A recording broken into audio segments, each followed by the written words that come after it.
Hello everyone, how are you doing? This is MD Tech here with another quick tutorial. In today's tutorial, I'm going to show you guys how to customize fonts on your Microsoft Edge web browser. So this should hopefully be a pretty straightforward process here, guys. And without further ado, let's go ahead and jump right into it. So all you have to do is open up the Edge web browser and then select the menu icon up at the top right corner. Go ahead and left click on that and then go down and select Settings. On the left side, you want to select Appearance.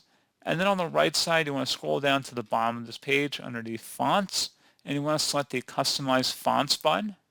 So up at the top, you can adjust the font size just by selecting the scroller icon.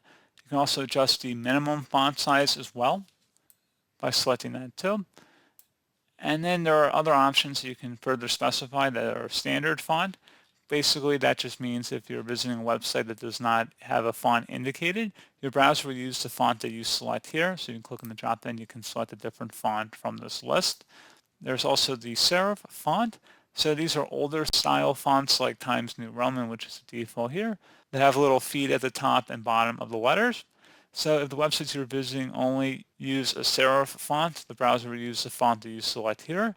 There's also sans serif font. So these are modern fonts and simpler in style. And if a website specifies that is using those fonts, that's what it will select here.